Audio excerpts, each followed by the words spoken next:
What is going on, everybody? It is Frank the Tank, and welcome to part 4 of this series where we rate every single Belmo ball.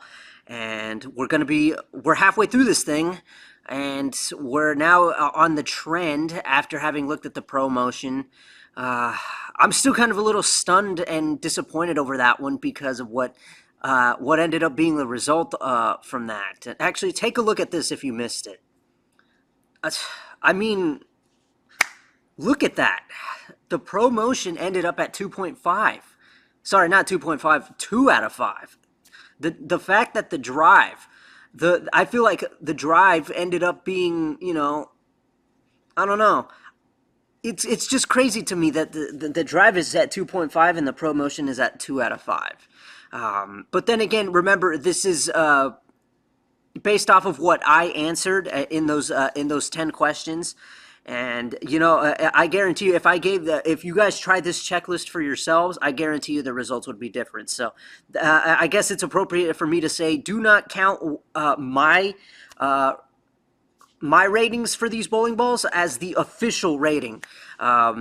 I don't even think you should use this as an idea for if you have an opportunity to get your hands on any of these bowling balls.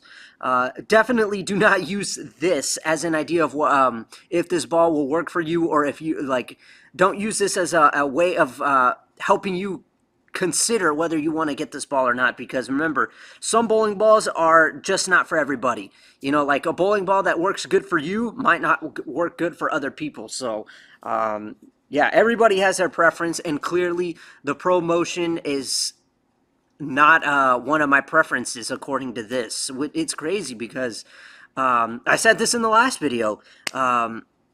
If you ask yourselves those questions with complete honesty, like whether a ball would work for you, like the things that you need to see out of a bowling ball in order for it to work for you, if you answer all of those questions with complete honesty, you'll find out if you're really lying to yourself that you really need that ball, or you'll find out the truth if you really need that ball or not. And clearly I've been lying to myself by saying that the pro motion was a ball for me, because this just shows it right here. So I hope that with the trend, things turn out better, because it is a pearl ball, and pearl bowling balls are, well, they're much better for me. They're my preference over solid cover bowling balls. So, and for me personally, they can do a lot more for me on the lanes, in terms of versatility as well. They can definitely do more than one thing compared to solid cover balls. And yeah, this is just stunning to me. I still can't believe that this is what happened. But one thing I noticed as well is that every time I say that I have high hopes for this ball or high hopes for that ball, the complete opposite ends up happening in the end. And I'm pretty sure that's what ended up happening here with this pro motion, that I expected something good to happen, and instead the opposite ended up happening. So this is really weird. But anyway, we're going to take a look at the trend and hope that things are a lot better in the end. So let's take a look at the trend and see what happens.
Okay, you guys, now it is time to answer these questions and see if the trend is actually a good ball for me or not.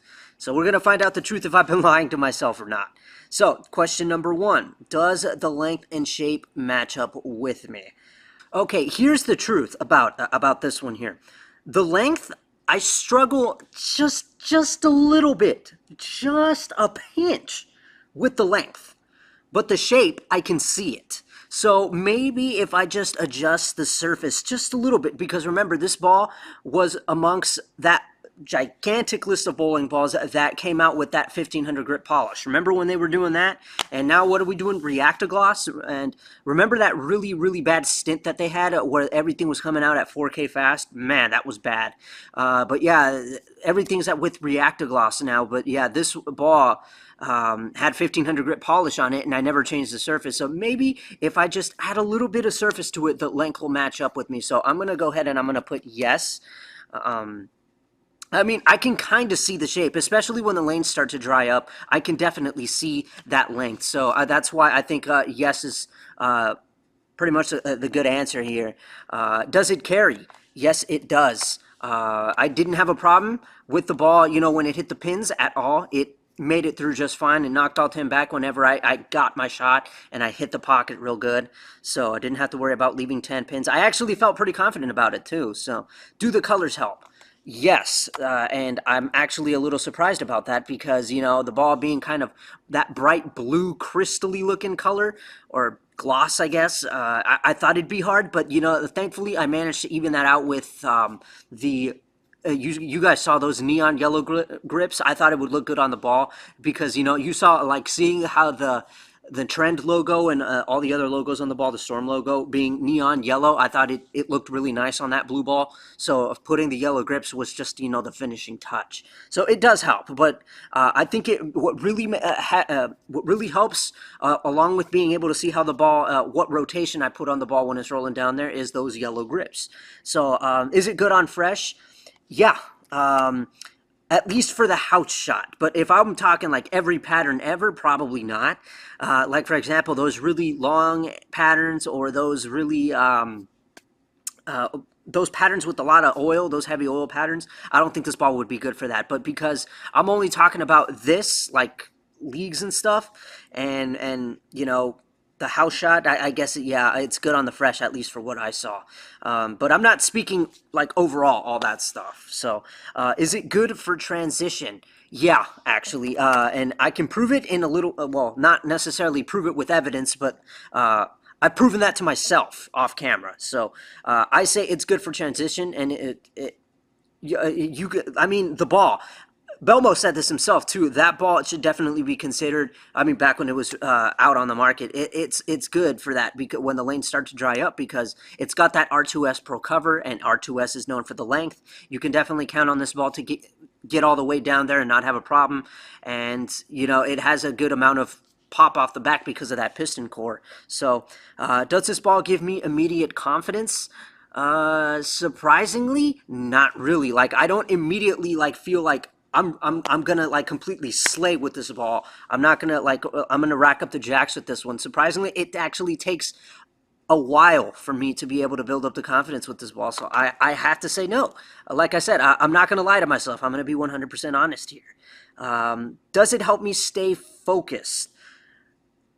Not really. I can't believe this. I did feel like I just couldn't maintain my consistency with this ball. There were several times, from the moment I owned this ball all the way up to now, which has obviously been several years, I've never been able to maintain my focus, or I lose the consistency and all that. So that's pretty crazy. I'm not gonna lie to you. A part of me was saying yes. See that? I was lying to myself there, but no, I'm not gonna do that. So, am I confident enough to use this in League? Yes, I am. I actually have tried it, and it worked out pretty well. I have used this in a tourney, and it worked out quite good. It helped me, even though I completely sucked with this ball in a tournament. That was my fault because my level of experience in a tourney was really low. I didn't know what I was doing. I didn't know how left I needed to be. I was using this ball specifically for the transition, and I sucked at it. I failed completely. My scores plummeted, but that was my fault. It wasn't the ball's fault. Bad adjustments, bad bad shots. I mean, but the ball helped me see where those dry spots were. It helped me kind of figure out. It helped me get an idea of where I needed to be. So this ball, I think I am confident enough to use this in the tourney because surprisingly, even though my scores plummeted, I still felt good about what, like I still didn't feel like I was losing my mind or like, that was only just because I was playing pretty badly. So, and also, if I had to say like how I felt when I had the ball in my hand when I was out there in this tournament, in that one tournament that I used this ball, I didn't feel nervous. I didn't feel unsure. I felt pretty good. I knew what I needed to do because I do know this ball top to bottom. I have used this ball enough, and I just know this what this ball is going to do. So, does this ball give you room to miss? Yes, it does. Again, you saw it there clear as day. I'm not even sure what I did, but I know that this ball has given me room to miss. It does help. Keep get the strikes in there whenever I miss left. It holds. If I miss to the right, I have seen it. It does return. So yeah. That one question I know with number 9, am I confident enough to use this in attorney? I know a lot of you probably feeling like some doubts. Like Frank, did you answer that with honesty? Like seriously? Yeah. If I had another tourney coming up right now, I would definitely take this and I would feel very, very good about it. Trust me, I would. In fact, if I ever do have another tournament coming up, I will definitely take this ball with me and I will use it and I will feel pretty good about it. So anyway, there you go. That is more like it. This looks pretty good. Only 2 questions that I answered no, and that's where the question about the immediate confidence and does it help me stay focused. That's kind of a shame, but hey, whatever. This is a much bigger improvement over what happened with the pro motion. So that is 5, 6, 7, 8. 1, 2, 3, 4. 4 out of 5. Wow. This ball has created a new high. That is really nice. So that is going to go right up there. 4 out of 5. Beautiful. That is what I'm talking about. So finally, the complete opposite didn't end up happening where I say I have a good feeling about this one and then finally everything is correct now. So the trend ended up at 4 out of 5. That is very good. And this makes a lot of sense to me because like I said, pearl bowling balls, very, very good for me. And now that I mentioned that thing in the beginning about changing the surface just a little bit because of the length, I think I'm going to do that. I mean, I don't want to change the surface too much because remember, I want this ball to kind of remain how it is, lengthy and still have that good amount of good amount of hook, so I can trust this ball to get back to the pocket if I was very far to the left. So maybe I should, I don't know, what do you guys think? Should I leave it as it is based off of those 10 strikes that you saw, or should I maybe just knock off a bit of that shine, put some surface so that I could see that length? What do you think? If I'm, like for me, I feel like maybe I should just leave it as it is and use this ball for transition even though it's good on the fresh, but I don't know. Maybe the good thing is that when you change the surface, it's not like it's permanent. You can always change it back. So maybe I'll try that out. I don't know. But anyway, that was the trend. 4 out of 5. I'm actually feeling a lot better now. With the trend 2 being next, I feel like we're going to be on the rise from this point onward. So, yeah, I mean, looking back with the timeless drive and pro motion, I mean, those 3 bowling, the timeless and drive especially, weren't necessarily the best, like in terms of like public opinion. Based on off of what I was able to gather, like the timeless and drive weren't really the best of bowling balls for people, and then the pro motion technically was supposed to be like some kind of improvement because, like I said, they started from scratch, put on a different cover, completely different core, and yeah, for me though, it just didn't work out that way. I'll bet you, for everybody else, it probably turned out a lot better for me. But the trend being up there, thank God that it did because if a pearl ball is going to end up at the bottom of my list, then we have a serious, serious problem. But anyway, all is right. All is well. The trend is up there, and I wonder if anything is going to be able to beat that. So I'm curious to see now what happens when we look at the trend to the fate, and of course the journey. So anyway, I'm Frank the Tank. That was the trend. 4 out of 5. Beautifully done. And I will see you guys next time with the trend 2. Peace.